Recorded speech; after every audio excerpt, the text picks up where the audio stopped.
আসসালামু আলাইকুম, সবাই কেমন আছেন? সেই আদিকাল থেকেই কিন্তু মেহমানদারিতে ডিমের কোরমার রেসিপিটি হয়ে আসছে।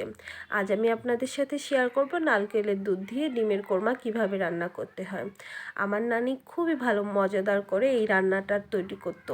নানি বাড়ি গেলে এই রেসিপিটা থাকতোই। নানির পোলাওর সাথে খুব ভীষণ ভালো লাগে কিন্তু এই ডিমের কোরমার রেসিপিটা। চলুন তাহলে দেখে নেওয়া যাক। প্রথমে আমি ফ্রাই প্যানে 2 টেবিল চামচ সরিষার তেল দিয়ে দিলাম।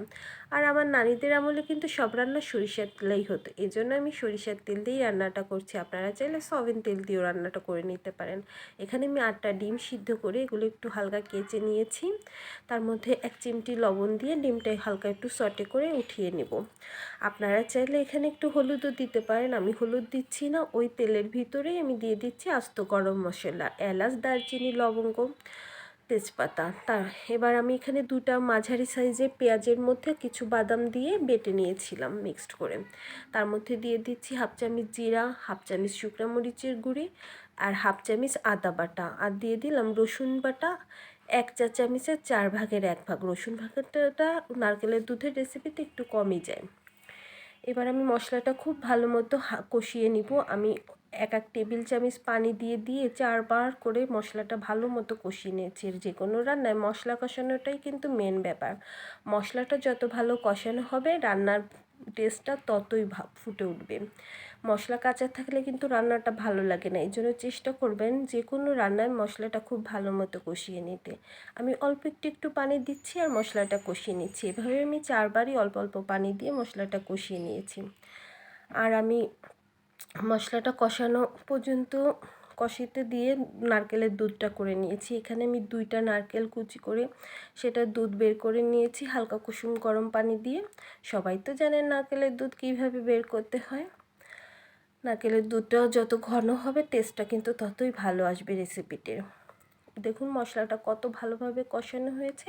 আর বাদাম বাটাটা অবশ্যই দেওয়ার চেষ্টা করবেন, তাহলে একটা ক্রিমি ভাব আসবে। নারকেলের দুধ আর বাদাম বাটা মিলে একাকার হয়ে যাবে স্বাদে। এবার আমি নারকেলের দুধটা দুইবারে দিয়ে দিচ্ছি। প্রথমে একবার দিয়ে আমি ফুটিয়ে নিয়েছি, আবার আমি আরেকবার দিয়ে দিচ্ছি। যখন এরকম ফুটে আসবে সেই পর্যায়ে আমি আগে থেকে সিদ্ধ করা ডিমটা দিয়ে দিলাম। দিয়ে আমি এটা ঢেকে দিব, 3-4 মিনিট রান্না করে নিব। আর মাঝে মধ্যে নাড়িয়ে দেবেন, যেহেতু এতে বাদাম আর নারকেলের দুধ ইউজ করা হচ্ছে, এটা কিন্তু নিচ থেকে লেগে যেতে পারে, অনেক ক্রিমি হয় এই কারণে। আমি এটা মাঝে মধ্যে নাড়িয়ে দিয়েছি। এখন 2-3 মিনিট পরে আমি এর মধ্যে দিয়ে দিচ্ছি 1/2 চা চামচ গরম মশলা গুঁড়ি দিয়ে আমি আবারও ঢেকে দিলাম 2 মিনিটের জন্য। আর এটা একটু মিষ্টি মিষ্টি ভাব আনার জন্য আমি 1 চিমটি চিনি দিয়ে দিচ্ছি উপর থেকে। আর দিয়ে দিলাম নামিয়ে নেওয়ার আগে 1 চা চামচ ঘি। এই ঘিটা দেওয়াতে ঘরে একদম ঘ্রাণে মৌ মৌ করছে।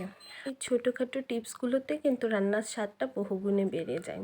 আমি যেহেতু বিরিয়ানির সাথে এটা সার্ভ করব, আমি অনেক শুকনো করে নামিয়ে নিয়েছি। আপনারা যদি পোলাওর সাথে খান আর একটু রানিং অবস্থায় নামিয়ে নেবেন। পোলাওর সাথে একটু ঝোল ঝোল থাকলে ভীষণ মজা লাগে। আপনাদের কার কার আমার রেসিপিগুলো ভালো লাগে অবশ্যই লাইক, কমেন্ট, শেয়ার করে পাশে থাকবেন।